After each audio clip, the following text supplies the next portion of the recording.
Okay, chapter number 15, kinds of sentences. ठीक है, हम बच्चों सेंटेंस तो बोलते हैं। ठीक है, तो सेंटेंसेस के भी काइंड्स होते हैं, मतलब टाइप्स होते हैं। Different different types of sentences होते हैं। अब हमारे यहाँ पे मेन जो है, there are 4 types of sentences. कितने होते हैं बेटा? 4 टाइप्स ऑफ सेंटेंसेस होते हैं। ठीक है, अब हमको पढ़ेंगे तो पता चलेगा कि हम ये सेंटेंसेस हिंदी में भी बोलते हैं बच्चों, गुजराती में भी बोलते हैं, एनी अदर लैंग्वेज, चाहे कोई भी लैंग्वेज ले लो बच्चों, तो हमें ये सेंटेंसेस बोलते ही है। ओके, सो इसी के बारे में आज पढ़ते हैं। तो first, we already know that there are 4 different kinds of sentences. तो अब मेन कितने बेटा? 4। Remember this. ओके, जैसे कि हमने वो सब्जेक्ट्स वर्ब वगैरह याद किया था, वैसे ही ये भी याद रखना है। Okay, there are 4 kinds of sentences. ठीक है, डिफरेंट डिफरेंट, सबके मीनिंग के साथ आप लोग को याद रखना है। Okay, now C first one, a declarative sentence. So what is declarative sentence? See, a declarative sentence makes a statement or gives some information. We also use it to express an opinion or make a promise. It can be both positive or negative. Okay, तो first जो है बच्चों हमारा क्या है? Declarative sentence. तो वो क्या बताता है हमको देखना है। मेक्स अ स्टेटमेंट, या तो एक स्टेटमेंट देता है, और गिव सम इंफॉर्मेशन, या तो इंफॉर्मेशन बताता है।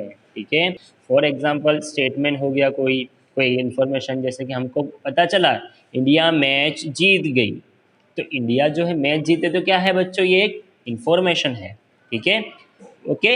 या तो फिर हम यूँ बोले कि मुझे क्रिकेट खेलना अच्छा लगता है, I like to play cricket. मुझे क्रिकेट खेलना अच्छा लगता है, तो हम सबको पता नहीं था, तो उसको हमको पता चलेगा कि एक इन्फॉर्मेशन है, एक स्टेटमेंट है, वो बता रहा है। Okay, now see next, we also use it to express an opinion और मेक अ प्रॉमिस। तो हम लोग किसी चीज़ का ओपिनियन बताते हैं।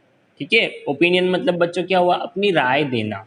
ठीक है, कोई भी तरीके से। फॉर एग्जांपल, अगर कोई बात पे हम लोग बहस कर रहे हैं या डिबेट हो रही है, तो हम लोग को कोई चीज़ पसंद भी है, नापसंद भी है, दोनों तरीके से हम लोग ओपिनियन दे सकते हैं। ओके ओके, ठीक है। फॉर एग्जांपल बेटा, किसी को क्रिकेट खेलना पसंद है, किसी को नहीं पसंद है। ठीक है, इस तरीके से ओपिनियन देना मतलब, अगर यूँ बोला जाए कि पीटी पीरियड के लिए हमको कौन सी गेम रखनी है, तो सबकी चॉइस एक होनी चाहिए, लेकिन सबके ओपिनियन अलग अलग होते हैं। किसी को क्रिकेट पसंद है, तो किसी को फुटबॉल, तो किसी को बास्केटबॉल। तो सब अपनी अपनी राय दे सकते हैं कि मुझे ये खेलना पसंद है, ये अपना ओपिनियन ये है। ओके, और मेक अ प्रॉमिस, या तो फिर हम क्या करते हैं बच्चों? किसी चीज़ का प्रॉमिस करते हैं। It can be both positive और नेगेटिव। तो ये सेंटेंस जो होता है बेटा, वो पॉजिटिव भी होता है और नेगेटिव भी होता है। ओके, अभी पॉजिटिव का मतलब क्या हुआ कि कोई चीज़, हम जो भी चीज़ बेटा, या जो भी सेंटेंस या जो भी काम जब हम हाँ में करते हैं। ठीक है, मैंने नाश्ता किया है, आई हैव डन ब्रेकफास्ट। मैंने ब्रेकफास्ट किया है, तो है मतलब उसने किया है, मतलब खा लिया है, मतलब है उसने हाँ में किया है। I have not done breakfast, मैंने नाश्ता या ब्रेकफास्ट नहीं किया है। तो नहीं जहाँ पे आएगा वो सेंटेंस क्या होगा हमारा? नेगेटिव होगा।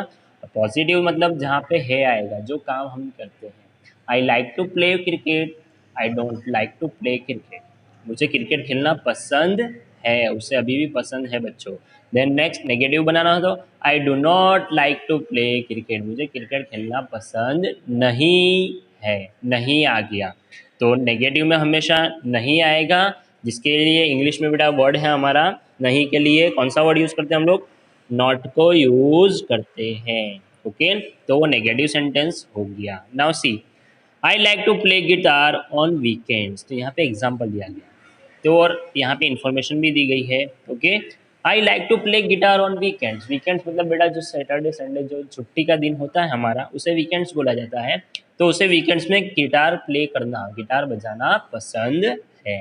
Next, he can not make it tomorrow. अब यहाँ पे नॉट आ गया, तो फर्स्ट ऑफ ऑल सेंटेंस हमारा क्या हो गया बेटा? नेगेटिव हो गया। He can not make it tomorrow, वो कल नहीं आ सकेगा या सकता है। ठीक है, इस तरीके से। तो ये डिक्लेरेटिव सेंटेंस जो होते हैं बच्चों, पॉजिटिव भी होता है और नेगेटिव भी होता है। इसकी डेफिनेशन में फिर से बता देता हूँ कि वो कोई भी इंफॉर्मेशन या तो स्टेटमेंट देता है। रिमेंबर, डिक्लेरेटिव सेंटेंस जो है बेटा, कोई इंफॉर्मेशन हमको बताता है, किसी के भी बारे में हो चाहे, ठीक है, कोई एनिमल के बारे में हो, कोई चीज़ों के बारे में हो, अपने खुद के बारे में हो, ठीक है, दूसरे लोगों के बारे में हो। ओके, सो उसको हम लोग इन्फॉर्मेशन बोलते हैं, तो वो इन्फॉर्मेशन ये हमें देता है। तो ऐसे टाइप्स ऑफ सेंटेंस को हम बोलेंगे declarative sentence. Okay, now number second, an imperative sentence is use to give a command, an order, make a request और गिव एडवाइस। तो अब इम्पेरेटिव सेंटेंस में क्या होता है, सी, वो क्या काम करता है, किसी को कमांड देता है, ठीक है, जैसे बॉस हो गए, टीचर हो गए, ठीक है, बॉस होते हैं, या तो फिर ऑर्डर, टीचर आपको ऑर्डर देते हैं कि आपको ये होमवर्क कंप्लीट करना ही है, या तो कमांड देते हैं, ठीक है, या तो फिर बॉस है किसी कंपनी में, इसमें, ठीक है, तो अपने क्या है, एम्प्लॉय को क्या करेगा, ऑर्डर देगा कि ये काम कंप्लीट करो, ठीक है, और मेक अ रिक्वेस्ट, या तो किसी को हम रिक्वेस्ट करते हैं, रिक्वेस्ट करना मतलब क्या है, किसी से आजिज़ी करना, अच्छे से बात करना, please give me a water, ठीक है, give me a glass of water, okay, मुझे एक, क्या आप मुझे एक गिलास पानी दे सकते हो, तो ये अच्छे से रिक्वेस्ट की है।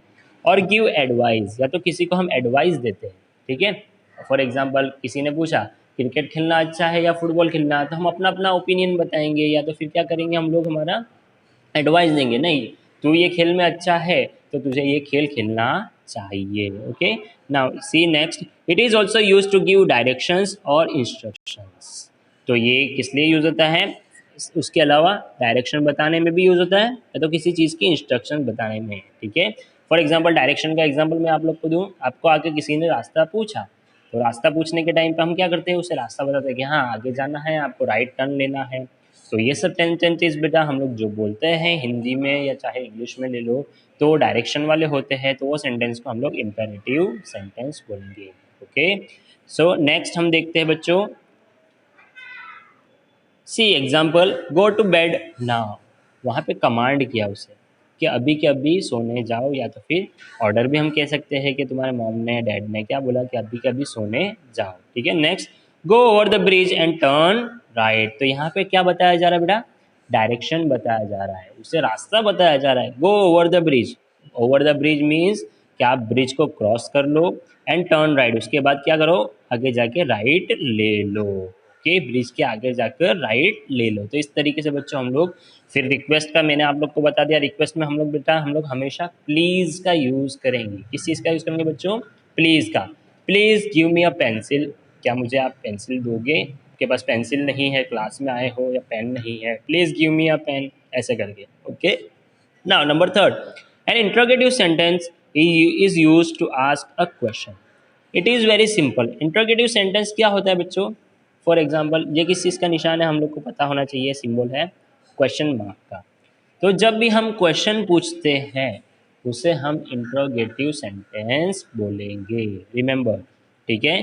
जैसे फॉर एग्जांपल आपको आपके टीचर्स क्लास के एंड में क्वेश्चंस करते हैं, तो उसे क्या बोलेंगे, वो क्या कर रहे हैं, इंट्रोगेट कर रहे हैं, मीन्स जो भी पढ़ाया गया है उसे इंट्रोगेटिव सेंटेंस में, या वो सेंटेंसेस जो भी पूछे जा रहे हैं, सवाल किए जा रहे हैं, दैट मीन्स इंट्रोगेटिव सेंटेंस। समझ में आया, देखो यहाँ पे वही दिया गया है, have you taken everything you need, क्या तुमने जो चाहिए था तुमने ले लिया है, ओके, तुम्हें जो भी चाहिए था ले लिया है, ओके, इस तरीके से। तो जब भी क्वेश्चन पूछा जाए, फॉर एग्जांपल हम लोग सिंपली एक मैं आप लोग को एग्जांपल दूँ कि व्हाट इज़ योर नेम, तो क्या है, मैंने क्वेश्चन पूछा कि आपका नाम क्या है, तुम्हारा नाम क्या है, तो ये क्या हो गया, कौन सा सेंटेंस आएगा, ये interrogative sentence. Okay, now number four and the last one is, an exclamatory sentence is used to express emotions such as surprise, joy, pain, anger और pity। तो एक्सक्लेमेटरी सेंटेंस क्या होता है, तो क्या बताता है वो, एक्सप्रेस इमोशंस, इमोशंस मतलब बेटा हमारे होती है, क्या होता है बेटा, feelings, remember, emotions means feelings, जो भी हम महसूस करते हैं, वन सेकेंड, हाँ, जो भी हम महसूस करते हैं, ठीक है, जैसे अभी ठंडी लगती है तो हम महसूस करते हैं, लेकिन ठंडी को हम देख नहीं सकते। हमें खुशी होती है तो खुशी हमारे चेहरे पे हमको पता नहीं चलेगा कौन सा इंसान कितना खुश है, लेकिन वो अपने दिल में खुश होता है, ठीक है, ठीक है। नेक्स्ट क्या है बेटा, जॉय, पेन, किसी को दर्द हो रहा है तो दर्द के बारे में पूछेंगे, या तो हम जो भी बेटा इमोशंस फील करते हैं, ठीक है। ठीक है, नेक्स्ट एंगर, गुस्सा, और पिटी, पिटी मतलब बेटा रहम करना, दया करना, ठीक है। नाउ नेक्स्ट यहाँ पे एग्जांपल दिया गया है, व्हाट टेरिबल वेदर, ठीक है, कितना बुरा वेदर है। ओके, अगर ठंडी अभी हमारी चल रही है बेटा और अभी बारिश गिर जाए तो हमारा वेदर भी क्या हो सकता है, खराब हो सकता है। ओके, अब इंट्रोगेटिव सेंटेंस और एक्सक्लेमेटरी सेंटेंस को पहचानने के लिए फर्स्ट ऑफ ऑल इंट्रोगेटिव का तो मैंने आप लोग को बता दिया, क्वेश्चन मार्क आता है। एक्सक्लेमेटरी सेंटेंस में बेटा हमारा एक्सक्लेमेशन मार्क आएगा। अगर सेंटेंस के एंड में हमको एक्सक्लेमेशन मार्क मिल जाए, ओके, तो हमारा क्या होगा बच्चों, एक्सक्लेमेटरी सेंटेंस। नेक्स्ट यहाँ पे जो है बेटा मैंने पहले ही बताया आप लोग को कि अगर सेंटेंस के एंड में क्वेश्चन मार्क है तो हमारा क्या होगा, वो क्या होगा बच्चों, इंट्रोगेटिव सेंटेंस। तो इस तरीके से बेटा हमारे 4 सेंटेंसेस थे, डिक्लेरेटिव, इम्पेरेटिव, इंट्रोगेटिव और एक्सक्लेमेटरी। वापस में रिपीट कर लेता हूँ इसकी डेफिनेशन कि डिक्लेरेटिव सेंटेंस जो हमें कोई भी इंफॉर्मेशन देता है, कोई भी सिंपली हम जो भी बेटा सेंटेंस बोलते हैं उससे हम डिक्लेरेटिव सेंटेंस बोलेंगे, कोई भी तरीके की इंफॉर्मेशन, ठीक है। नेक्स्ट इम्पेरेटिव सेंटेंस, तो जब भी हम बेटा किसी को कमांड करते हैं, ऑर्डर करते हैं, या तो फिर रिक्वेस्ट या हमारी ओपिनियन राय देते हैं, एडवाइस देते हैं, तो वो टाइम पर हम इम्पेरेटिव सेंटेंस आएगा। इंट्रोगेटिव सेंटेंस मीन्स हम क्वेश्चन करते हैं, क्वेश्चन करना means interrogative sentence. And the last one is exclamatory, यहाँ पे हमको एक वर्ड याद रखना, इमोशंस, जो भी हम चीज़ें फील करते हैं, फीलिंग्स जो होती है हमारी, ठंडा होना, गर्म होना, ठीक है, गुस्सा आना, किसी के ऊपर रहम करना, ओके, वो सब चीज़ें इसमें आएगी। ओके, सो इस तरीके से बेटा यहाँ पे इतना ही है। Now turn the page. यहाँ देखो, अब ये वही चीज़ आगे मैंने बताई वही है, वही हम लोग देखते हैं। नेक्स्ट सी, यहाँ पे देखो, द ग्रामर ऑफ एक्सक्लेमेशंस। अब एक्सक्लेमेटरी सेंटेंस हम कैसे बनाते हैं वो हम देख लेते हैं। In exclamations we use what before noun phrases, how before adjectives, without nouns and adverbs. Okay, तो जब भी हम व्हाट का यूज़ करेंगे तो उसमें नाउन आना ही चाहिए। क्या आना चाहिए बेटा, नाउन होना चाहिए, मीन्स किसी का नाम आना चाहिए, ठीक है। नेक्स्ट हम सेकंड टाइम यूज़ करते हैं हाउ, हाउ के बाद क्या करते हैं, एक्सपेंशन मार्क लगा दें बिफोर एडजेक्टिव। एडजेक्टिव्स का मैंने बताया था बेटा किसी चीज़ की खासियत बताना, या तो उसमें नाउन नहीं होना चाहिए और एडवर्ब होना चाहिए, ठीक है। सी, व्हाट प्लस अनकाउंटेबल नाउन, यहाँ पे एग्जांपल दिया गया है, व्हाट नॉनसेंस, तो यहाँ पे व्हाट लिखा गया है, ठीक है।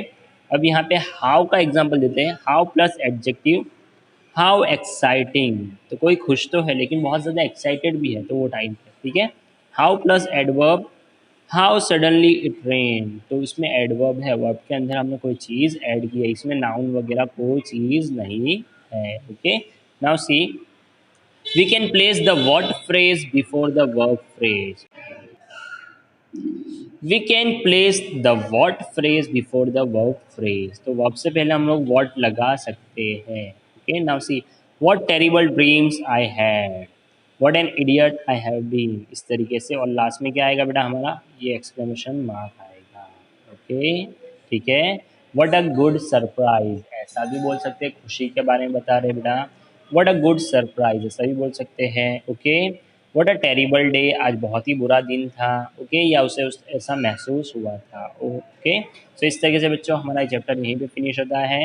आई होप सबको समझ में आ गया होगा।